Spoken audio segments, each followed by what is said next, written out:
guys, welcome back to my channel. Nikki's here and I have a guest today. This is Sophia. She's one of my classmates, one of my good friends. Hi guys. Is she gorgeous? You're too nice. She makes me look so pale. Look at me. You're so nice. I'm this like, is not real. This is fake.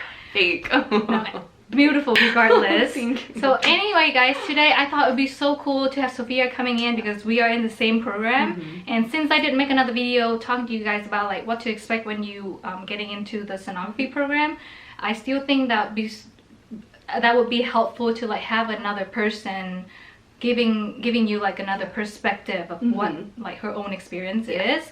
So that is why I have Sophia here coming in today and talk to you guys. So first I wanted to let you know like how we actually met like before we got into the program.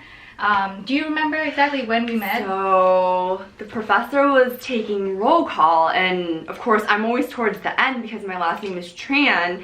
So when he was also a Tran. Yeah, so when he was going through the roll call, I was like, okay, so I'm next. And he was like, Nikki Tran. I was like, wait a second, my name's not Nikki. So I realized she was a Tran, and I was like, you know, I mean, not that it's like an uncommon name. It's like Nguyen's #1, Tran is #2, but it's always nice when you see another fellow Tran.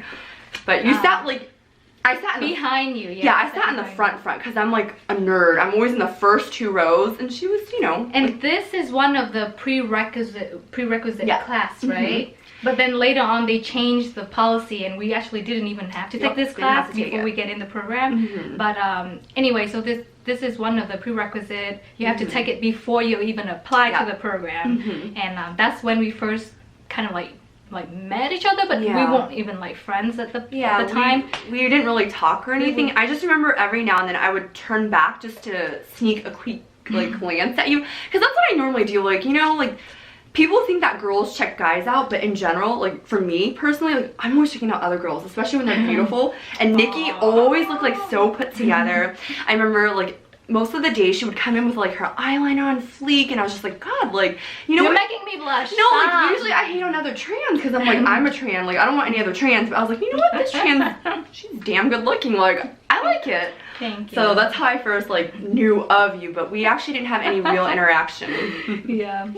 It's funny. So now that, you know, that's how we met, and then of course when you got into the program you get to meet everybody, and from that moment on you know that you will be like a family, because literally there's only 20 of us, and for the next 18 months you guys are all you have, like pretty much. Like we're each other's support system, foundation.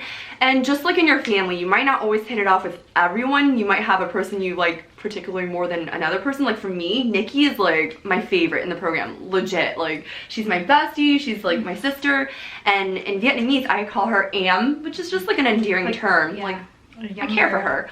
Yeah. But so I have a list here just to prevent me from like ramble as I usually do and not make this video too long. But so the next question I have for her, and I think it will be helpful for you guys, is that since now we are officially second-year student, it's been 1.5 years, and I wanted to ask you like, so how do you feel so far about this program?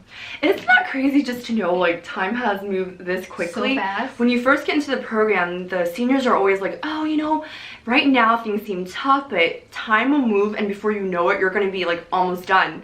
And I would just say like, oh, they're just saying, it's so annoying to keep hearing it, but now that we're in their seat, I mean, it's true. It's true. Time just flies like that. It's ridiculous. Especially this summer semester, 10 weeks just flew by. Like and stuff that you're normally gonna learn in 16 weeks, which is like the normal semester, it's like condensed into 10 weeks. Like, it's just crazy. Like, I can't believe we made it. We made it. That's crazy. That's the most important thing. And like honestly, I feel like a big part of how we have come so far is that because of each other. No, like really. we have this support system, which is really important. Really. And I have mentioned to you guys too, like you will need a big support system. For example, like your family, and then like your classmate. I feel like they will be the only person who will understand what you're going through. And sometimes I feel like your classmates are even more understanding than your actual family. Because you can only tell your family like, man, like really sucks, like I gotta wake up at 4 a.m. I was my clinical rotation was an 80-mile drive every day. Remember I told you, 40 miles down one way, 40 miles back on 95, which is like the worst. So I would complain, and my family was like, oh yeah, but this is what you signed up for, like this is what you have to do. But when I was telling Nikki, she'd be like, oh, I know what you mean. Like, I have to wake up super early. She has to take like a special shuttle just to get in to her hospital. So, I mean, so we get each other. We feel each other's pain. Yeah, so like when we're like airing like our complaints or grievances, it's not like, oh, we're just complaining for the sake of complaining. Like my classmates, like we get each other. Like the family, they'll just think that, oh, you're just complaining. But no, I mean, it's complaining, but it's also like telling them like a part of your day, just getting it off your chest. So that's nice to have someone to share that bond with. Exactly. Yeah. And also another thing, like how do you feel about like the pace of the classes and the practical like scanning part so far? So like the first semester, you're know what I'm doing. new. Like they give you your assigned textbook, your assigned readings, you're reading it, you're taking notes, and you're like, man, I feel really smart. Like anything I can take a test on, like for the most part, the first semester it's hard, but you're usually doing well, like in terms of grades. Like people were getting A's. Yeah, we're like, how hard could this be? Second semester comes, second part of physics, and you're like, ooh, this is a little bit tougher. You fail your first quiz, and then you fail again. I was just telling Nikki, like when we first had our orientation with the seniors, the class that had preceded us, they were like, you know what? Just get ready to accept your fate. Like you're gonna fail. You're gonna fail quiz. You're not gonna get A's. And I remember thinking in my head, like, these guys are dummies, because in order to get into the program, everyone pretty much had like a 4.0. I've never gotten below like an A. Like I'm not trying to sound cocky, but I feel like most of us that's how we operated. Like we're so used to getting A's. Yeah, so and imagine I'm so sorry. I'm just saying like on top of what you said, like that's how they picked us, because we got all A's. We were like pretty much best of the best, and then now getting in, not used to like not having A anymore, but that's just how get over it, Buttercup. It's gonna happen. You have your Kleenexes ready. I mean, have someone to call, because it's gonna happen. You're gonna get, I mean, I remember the first time like I failed, it was so low that I think I turned to you. I was like, hey, like what's a failing grade? Like is like a 71 like a failing grade? Because normally that's the like a standard is really high. It is. So I went the whole semester thinking I had passed, like barely, and then towards the end, I think it was either you or our other good friend Kenya. She was like, you know that's like a D. I'm like, you're kidding me. Like this whole time I thought I had passed just barely. It was a D. Like, well, you did really well. I mean, maybe you failed like 2 quizzes out of everything. Oh, but it gets better, because you think you fail like second semester maybe. Wait until the third. I'm gonna be honest, like one of the classes we took, abdominal anatomy, she sat next to me and we would have to take like online quizzes every single week. Like, and I remember I would turn to her and people one by one, like we would talk to each other, oh, how'd you do? And people like, yeah, I passed. Notice your classmates don't ever start to like tell you what grade they got. Like after the first semester, people just either told you if they passed or not. In the first semester, people like, oh yeah, I got an A. Yeah. You know? That second would go semester, away very quickly. People are just like, I passed. So like that's sufficient, you know? And passing is a 74.5, that's like a C passing. I thought a passing was a 72.5, so I was so happy.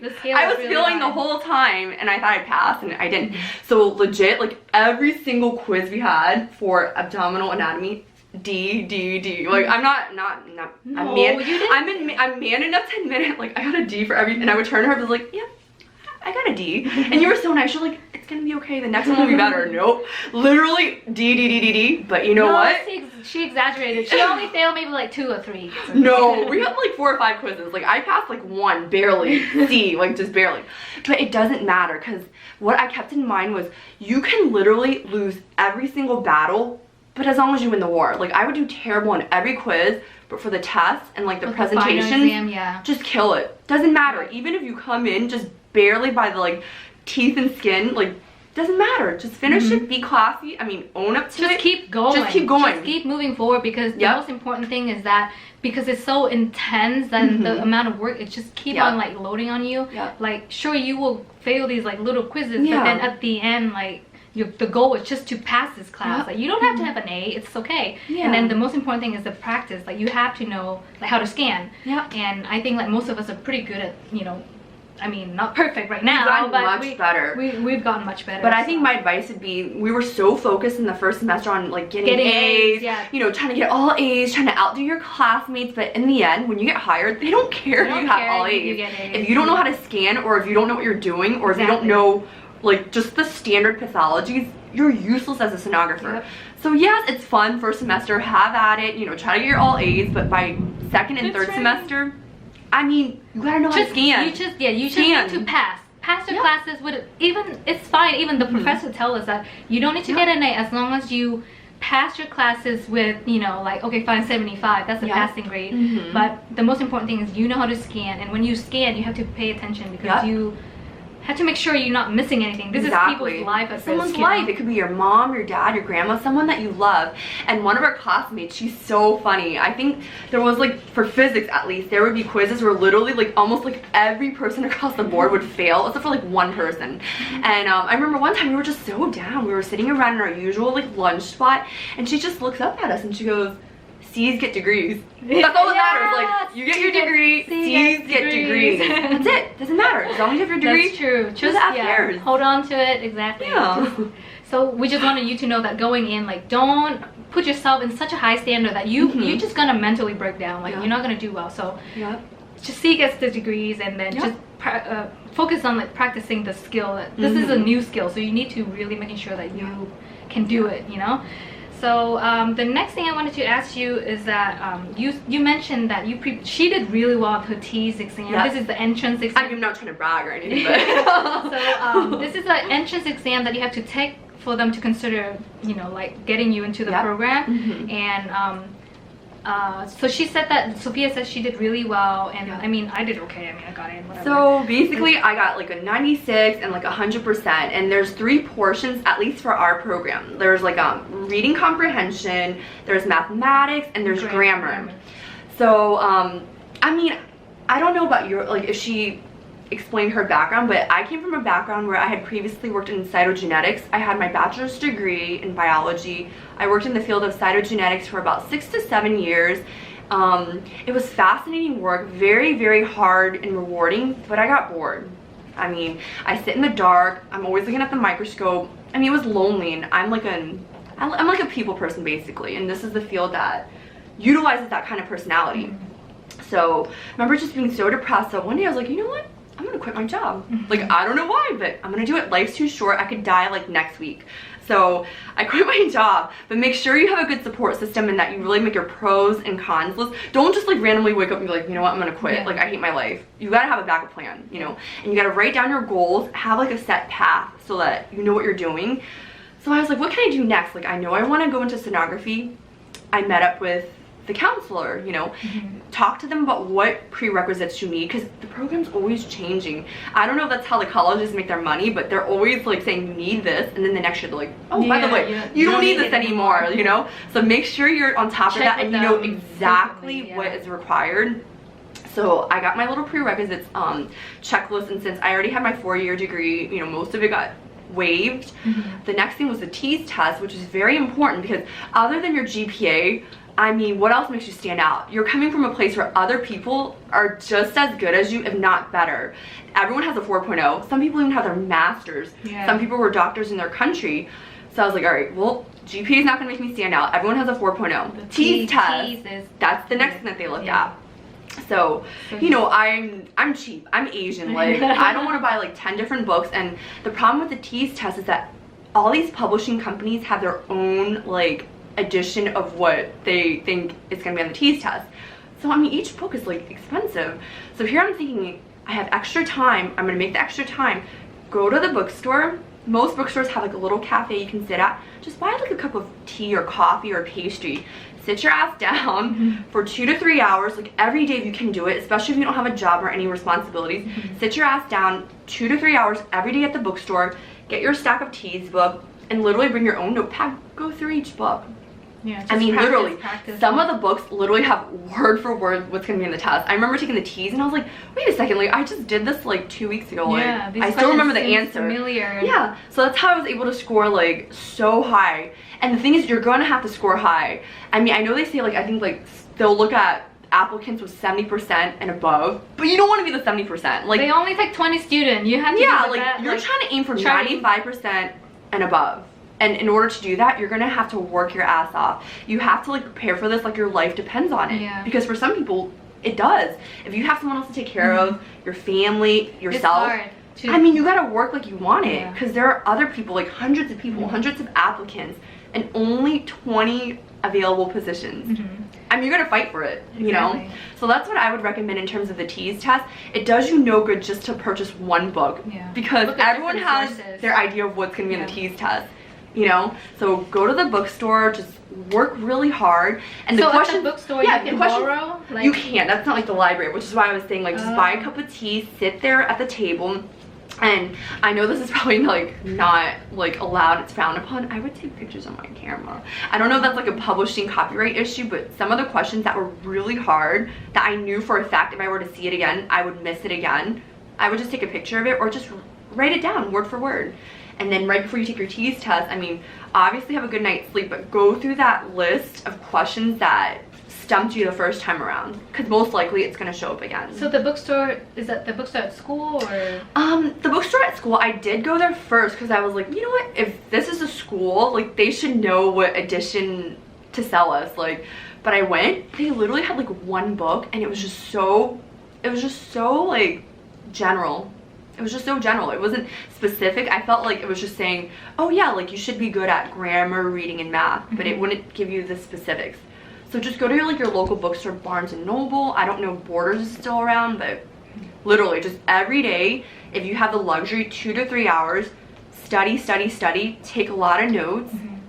Yeah, this is something that you have to prepare for. You can't just like, oh, I'm gonna go take the TEAS tomorrow, and you're gonna waste that $300 because you don't want to fail. You don't want to fail. Then you lose the money. Yeah. You kind of lose like your morale, because if you're not to do so well, I mean, yeah, you can retake it, but it just kind of like dampens your spirits. Like, you're gonna feel like a dummy kind of when you can prevent it. You don't have to be the smartest person. You just gotta outwork someone else who wants it just as bad as you, and everyone's gonna want it as bad as you. Yeah. You know.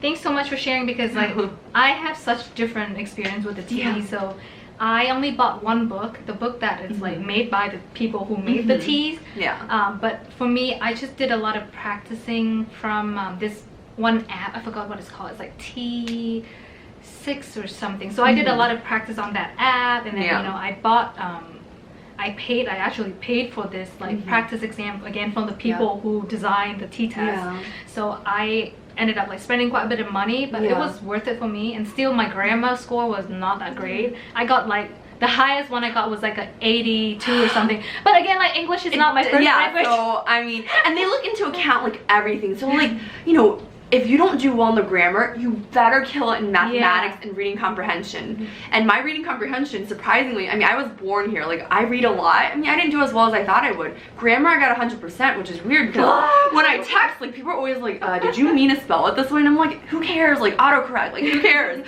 That's so funny. I was just try so to be scared. well-rounded, honestly. Like, I think I remember like my reading and comprehension, I got 96, and then for math I got like 97, 98, and then my grammar was like 80. So I think the other two made up for it. But in our program, they end up saying that they averaged all three together. I don't know if you knew that. I don't know. Yeah, they ended up averaging everything together. So I was like, oh, cool. Like, you guys didn't tell us that. Yeah. But it's okay. Like, if you're weak in one spot, just make sure you bring it for like the other areas. And study. Like, you can't just go in and take it whenever you want. Just, you have to maybe spend at least like I spent like a month studying. I spent a month as well, but I did it like 2 to 3 hours every day, 7 days a week, so, you know. Okay, so this is gonna be the last question. We don't want to make this too long, but you have no idea. Sophia is a very like motivated when it comes to like health. She's very healthy. She works out like, she used to work out every day, but now because of school, I miss those days. But she still does, like, you go to the gym, what, maybe twice a week now? Yeah, twice a week, mostly once a week, but twice if I can just get it in. But honestly, it doesn't matter. Try not to think about numbers. Just try to be consistent. And I mean, sometimes like this is ghetto, but like I take a bathroom break, I'll go into the bathroom and just do squats or like jumping jacks just to get like my blood pumping. You know what I mean? Whatever you can do to squeeze it in. That's it. That's all it takes. Get your heart pumping. So you do agree that it is very important to take care of your health, right? Even though... Definitely. Because I just know with like Nikki, like she has had health issues, and for me, someone that I consider like relatively healthy, I was in urgent care last semester. I don't know if you remember that. Yeah. I sent like a group text message. I was like, hey guys, like, which Kaiser is the best to go to? Like, I'm kind of dying right now. And I'm really healthy. I consider myself healthy, but I was mean, always sick. I mean, again, like, stress will get you, like, sick. I mean, I've always said this before, but stress is, like, one of the worst things that can happen to your body. Doesn't matter how healthy you are, but if you're stressed, your, like, immune system, like, get weaker and you get sick. And again, like, I get sick, like, all the time, but I guess because I get sick all the time, it's kind of, like, something that I'm so used to deal with. But Sophia, she was like the healthiest person, and she's man, they used to make fun of me. I would bring like spinach drinks, and some of the girls in our class were like, why does it smell like grass? Like, do you guys smell grass? And I was looking, I was like, ew, who's the farmer in here? And I was like, oh crap, like, it's my drink. I still bring my bag of spinach, which everyone makes fun of me for. I literally just carry like a plastic baggie of spinach, and I eat it like chips. Like, you know how some people carry like a bottle of ranch dressing or sriracha or Tabasco? I just bring spinach and I just whip it out and start eating it like chips. Just whatever you can do, like meal prep the beginning of the week, like on Sunday, just set aside like a few hours, you know, set aside some time just to, because if you don't prepare, you're gonna fail with anything in life, not even just like meal prepping. Like, if you don't prepare, like, you're setting yourself up for failure. You know, and again, your health is the most important thing. It doesn't matter, like, you know, how good of a job you have right now, or like you're doing really well in school. Just imagine, like, you wake up tomorrow and you like really sick. Like, nothing matters anymore, because now you're not going to be able to follow through with this program, or, you know, go to work or anything. So just make sure you take care of yourself, take good care of your body, and take the time to take care of yourself. You just have to sustain and nourish yourself, just like the way you would be concerned if one of your loved ones or family member wasn't taking care of themselves. Like, you have to take care of yourself in order to take care of other people. And I don't know, Nikki brings up a really good point, and I know we're talking in terms of like physical stuff, but one important thing is, like, you have to make sure you take care of yourself mentally too. That's something, like, I didn't prepare myself like with this program. I just thought if I like worked out, ate right, try to get the usual 6 to 8 hours of recommended sleep, like, things would be fine. But like, mentally, like, you have to make sure you're all there too, because if you're not there mentally, like, you're just basically like an empty shell walking around. And that's something I've struggled a lot with this past semester in the summer. Like, mentally, I was just so tapped out. Like, I was there physically, really, I'd be scanning or I'd be taking a test, but like, I'd be like a million miles somewhere else. So it's important to take care of yourself, like, mentally, like, whether if you have to walk yourself, like, take a break, meditate, walk for 30 minutes. It's not gonna kill you. Watch Netflix if that helps you to just get your mind off of these stressful, you know, like, things that you're work out. I mean, call each other. Like, I call Nikki so many times. We call each other, we cry on the phone, like, so many times. And I mean, if you gotta do it, do it. Just do whatever it takes to just like somehow release that stress. Don't be embarrassed, don't be ashamed. Like, I mean, just like I was saying, like, in the Asian culture, it's kind of looked down upon to show like your feelings or emotions, because it's considered weakness. But I'm so glad with like the new generation, like, we're not really like our previous generation. Like, it's okay to be down, like, it's normal. You know, if you're not down or feeling any emotions, like, I'd be concerned. Like, that would mean like something's wrong with you. So just make sure you take time for yourself. That's very important. You have to love yourself enough to know when to just like stop, take a breather, you know. Preach. You gotta practice that too. I'm just saying this because I've learned it the hard way, and you don't want to feel like that down, because you're important. You made it for a reason. Out of all those 100 applicants, like, you're here for a reason. You know, and they picked you. Yeah, I was looking through my old notebook like a few weeks ago, and I just remember like looking at it, and it was saying, I wish for this, like, I want to get to this program, like, it would mean everything for me. So just to be able to like look at that and remember, once upon a time, like, everything I'm going through right now, even if it's painful or heartbreaking or giving me a headache, at one point in time, that's what I prayed for. Like, every night when I would pray to God, like, you know, let me get in, and please let me get in. Like, I'll show you, like, I want it more than anyone else, and I promise you, like, I'm gonna change my life and anyone else that I come into contact with. So remember that, like, always be grateful. That's the biggest thing. You know. Okay.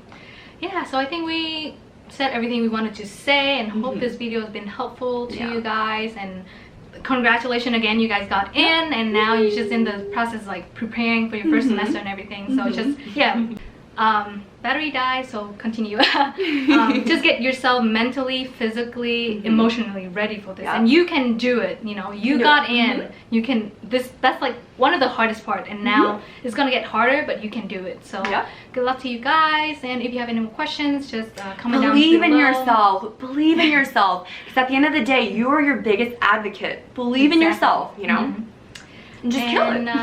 Yeah, is there anything else you want to say or think? Yes, as a matter of fact, I really do. Eat spinach, guys. Eat spinach. Get that calcium. For me, it's meditate, because I think it helped me a lot. Like, meditation helped me a lot. That works too. Eat more spinach, kale, whatever, green, just stuff in your mouth. And yeah, live and breathe spinach here. And look at her. She's beautiful. She's healthy, you know? So, but yeah, we'll see you guys in the next video. If you have any more questions, just leave it down below. And if you like, comment.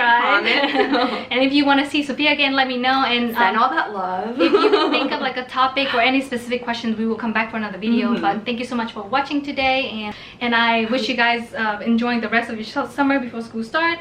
Yeah, just remember, love each other. Love makes the world go round. Just support the people around you too. It's really good to like give back to. So, but yeah, thanks for watching, guys. See you in the next video.